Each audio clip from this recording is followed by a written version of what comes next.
hoggaanka sare xisbiga mucaaradka ee UCID ayaa waxa ay kormeer ku tageen qaar ka tirsan deegaanada ay ka socoto qaadashada kaarka codbixiyayaasha ee hoos yimaada deegaanka Salaxley. deegaanadani ay kormeerka ku mareeyeen madaxda sare ka socotay xisbiga mucaaradka UCID ayaa dadkii deganaa si weyn ay isugu soo baxeen isla markaana ay muujiyeen taageerada ballaaran ee hooyeen xisbiga UCID.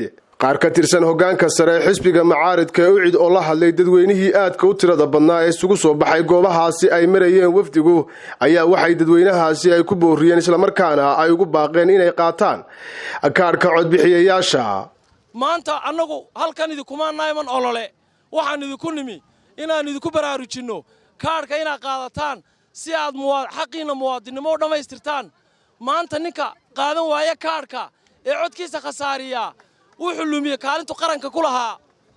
maanta waxa weeye dagaalkii wuxuu noqday farta muwaadin si aad u doorato madaxweyne ku habboon qarankaaga kaarkaaga qaado. oday ruug cadaaya labada nin ee imka musharaxiinta labada xisbi ka ahi madaxweynenimo ma hawaysan jirin markuu Faysal madaxweyne doonayay. maxamed xaaji ibraahim cigaal buu xisbi la sameystay la tartamay. labada nin ee kale midna muu niyadiisa kumay jirin madaxweyne noqon kumay jirin. maanta Soomaaliland oo dhan way ogtahay sababta calamada maanta aanu soo qaadanay weyna waxa weeye sharcigu way jabiyeen labada xisbi calan maanta u cudmi arkaysan wax calan ay wadato mikrofon baabuurteeda ma ku arkaysaan ilaa 6 wafdi baa kala baxay cud bari baa wafdi naga jooga oo Hargeysa galbeedkeeda wafdi naga jooga mid quraati ma wato mikrofon iyo calan iyagu sharcigii dalkay u bareeranay doonayeen inay jabiyaan. maanta komishinkaanu tijaabinaynaa awoodoodaaynu tijaabinaynaa inay nimanka wax ka qaban karayaan iyo inaanay ka qaban karin. waad arkaysaan xisbiga UCID calan ma sito stiikarna ma sito laakiin labada xisbe kale waxay siteen calamaan iyo stiikar isba siteen. annagu waxaanu dhowraynay waxa weeyaan heshiis baan ku hayn saddexda xisbi inaan inta muddada ay socoto diiwaan kaar bedelka diiwaangelintu inaan xisbina ololayn calan qaadan stiikarna qaadan. anagu sharcigaasanu dhowna hadeen u cidnahay ka madax dhaqameed ahaan maanta waa kaar bedelkii weeye. kaar bedelkaasi wuxuu u baahan yahay dadku inay qaataan.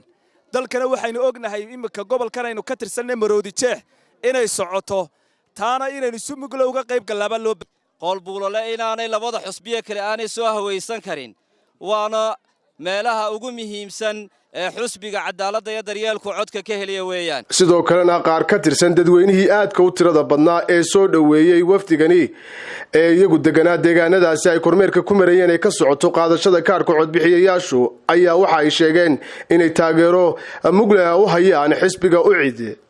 dalkii dadka wuxuu taraayay laakiin waxaan jecelahay Faysal cali warabadayno helo lanu waa ninkii saadeer anigu waxaan joogay ma xataa shalay hadaaya waxaan u iimayna lagu rido horta kaarka qaato.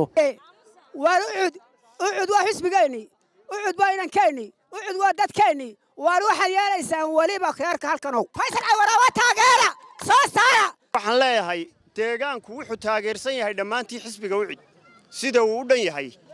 ragga xisbiyada kale ka socday halkan uga ololeynaya waxaan leeyahay ha ku daalina hantidiinana ha ku qasaaraynina deegaankani waa xisbiga UCID musharaxiintiisuna waa UCID. Cabdirashiid Cabdiwahaab Xuseen Universal TV Hargeysa.